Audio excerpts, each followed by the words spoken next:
श्रीमद् कुंज विहारणे नमः। श्री स्वामी हरिदास विजय तेतराम। 500 वर्ष से कुछ अधिक की बात पूर्व की। वृंदावन से करीब आधे कोस की दूरी पर राजपुर गांव में संवत 1537 विक्रम के लगभग स्वामी हरिदास जी का जन्म हुआ। इनके पिता का नाम गंगाधर और मां का नाम चित्रा देवी था। ब्राह्मण थे। बाल्यावस्था से ही इन्हें भगवान की लीला के अनुकरण के प्रति बड़ा प्रेम था और ये खेल में भी श्री बिहारी जी की सेवायुक्त क्रीड़ा में ही तत्पर रहते थे। माता पिता भगवान के सीधे साधे भक्त थे। हरिदास जी के चरित्र विकास पर उनके संसर्ग, शिक्षा दीक्षा और रीति नीति का विशेष प्रभाव पड़ा। हरिदास जी का मन घर गृहस्थी में बहुत कम लगता था। ये उपवनों में, नदियों के तट पर और एकांत स्थान में विचरण किया करते थे। एक दिन अवसर पाकर 25 वर्ष की अवस्था में एक विरक्त वैष्णव की तरह वे घर से निकल पड़े। माता पिता का स्नेह भगवद अनुराग की रसमयी सीमा में आगे बढ़ने से उन्हें रोक ना सका। परिवार सुख वैराग्य की अचल नींव को हिला न सका। बाल्यावस्था से ही इन्हें काव्य और संगीत की सुंदर शिक्षा मिली थी। इन दोनों कलाओं के अभ्यास का सुख उन्होंने भगवान श्री कृष्ण के चरणों पर निछावर करके उनके सरस यशगान को ही अपनी साधना की परमोत्कृष्ट सिद्धि समझा। ये घर से सीधे वृंदावन आए, अपने उपास्य देव श्री बिहारी जी के दर्शन किए और उन्हीं के शरणागत होकर निधिवन में रहने लगे। आशुधीर जी भी इनके दीक्षा गुरु थे। धीरे धीरे उनके त्याग, निष्प्रयता, रसोपासना और संगीत दक्षता की प्रसिद्धि चारों ओर भक्त, संत और संगीतक मंडली में व्याप्त हो गई।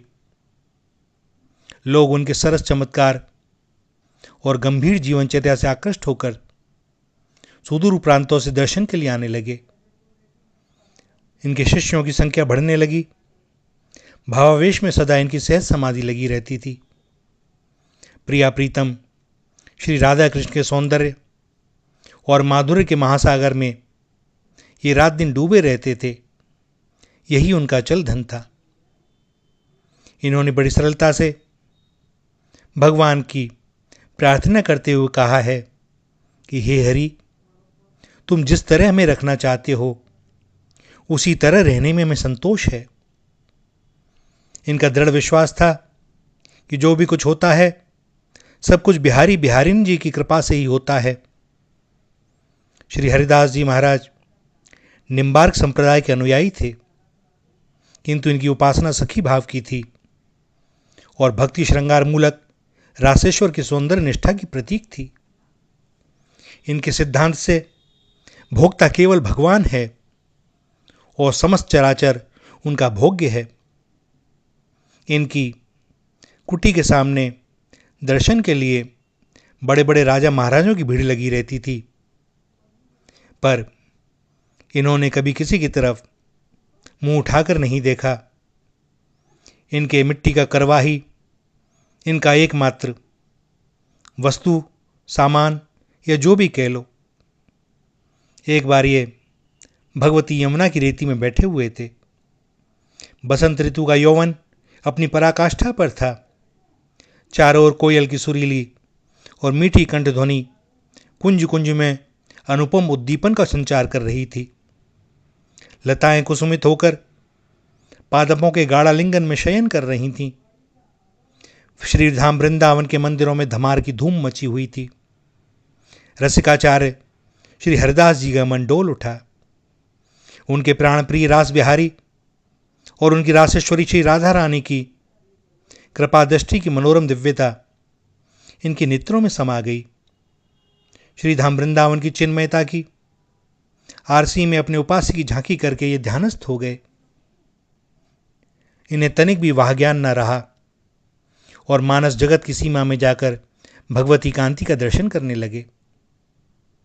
भगवान राधा रमण रंगोत्सव में प्रपत्त होकर श्री राधा रानी के अंग अंग को कर में कनक पिचकारी लेकर सराबोर कर रहे थे। ललिता विशाखा आदि रासेश्वरी की ओर से नंदनंदन पर गुलाल और अबीर फेंक रही थीं। यमुना जल रंग से लाल होने लगा। बालिकाओं में गुलाल और बुक्के के कण चमकने लगे। भगवान होली खेल रहे थे। स्वामी हरिदास जी के प्राणों में रंगीन चेतनाएं लहराने लगीं। नंदनंदन के हाथ की पिचकारी छूट गई और श्री हरिदास जी के तन मन भगवान के रंग में शीतल हो गए। उनका अंतर्देश भगवत प्रेम के रंग में सराबोर हो गया। अब भगवान ने भक्त को ललकारा और स्वामी हरिदास जी ने भगवान के पीतांबर पर इत्र की शीशी उड़ेल दी। इत्र की शीशी जिसने भेंट की थी वह श्रद्धालु यह सब देखकर आश्चर्यचकित हो गया कि जिस वस्तु को उसने इतने प्रेम से प्रदान किया था और वह बड़ी मूल्यवान थी, उसे उन्होंने यमुना जी की रेती में छिड़क कर अपार आनंद का अनुभव किया। स्वामी हरिदास जी की आंखें खुलीं और आंखें खुलते ही उन्होंने जहां सामने उस श्रद्धालु व्यक्ति को देखा तो उसकी मानसिक वेदना की बात जान ली और उससे कहा कि जाओ बिहारी जी के दर्शन करके आओ।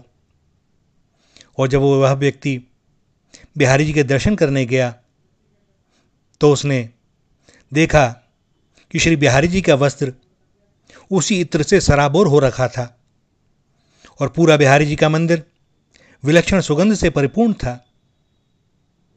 वह अपनी भावना पर बड़ा लज्जित हुआ और इस बात से प्रसन्न भी कि भगवान ने उसकी परम प्यारी भेंट स्वीकार कर ली। एक बार एक धनी तथा कुलीन व्यक्ति ने स्वामी हरिदास जी से दीक्षित होने की इच्छा प्रकट की और उन्हें पारस पत्थर भेंट स्वरूप दिया।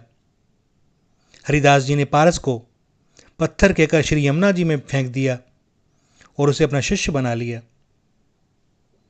अपने दरबारी गायक भक्तवर तानसेन से एक बार सम्राट अकबर ने पूछा था, क्या तुमसे बढ़कर भी कोई गाने वाला है?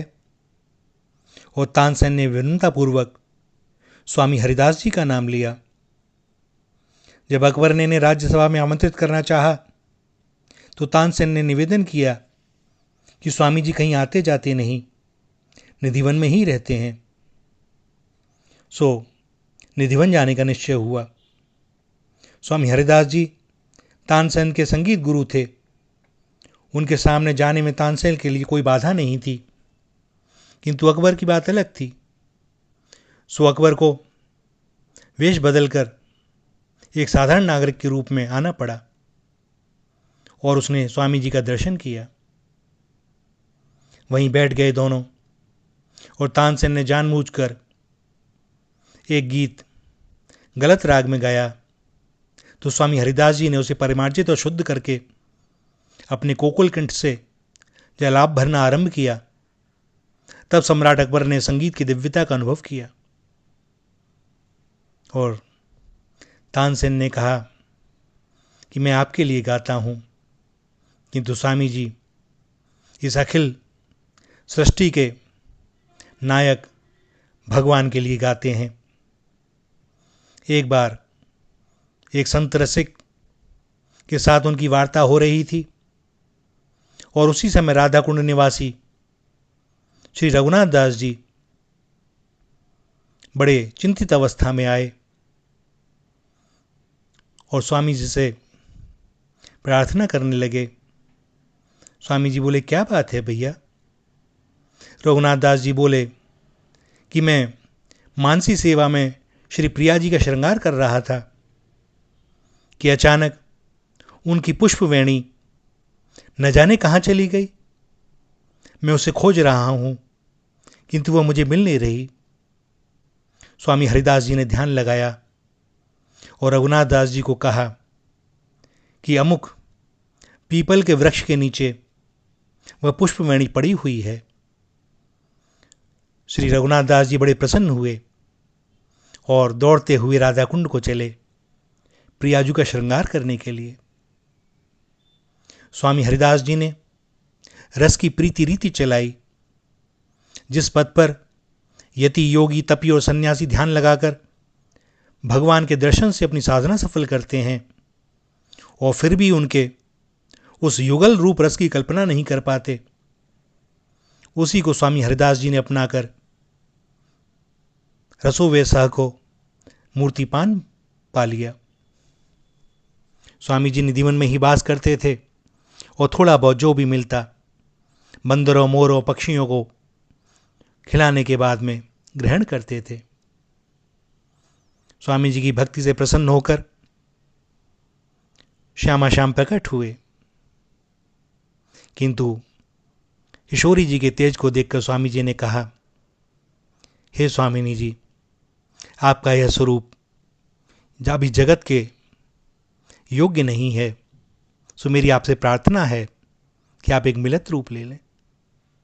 और इस प्रकार श्री बिहारी जी का प्राकट्य हुआ श्री निधिवन राज में। श्री बिहारी जी में दोनों ही समाये हुए हैं, श्यामा श्याम, और इसीलिए बिहारी जी नथबेसर भी धारण करते हैं।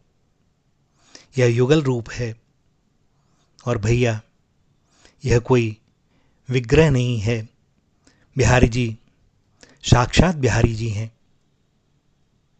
जिस प्रकार श्री राधा वल्लभ, श्री राधा रमण सब साक्षात हैं, यहाँ भैया विग्रह की कल्पना भी न करना कभी, उनके दर्शन करो तो।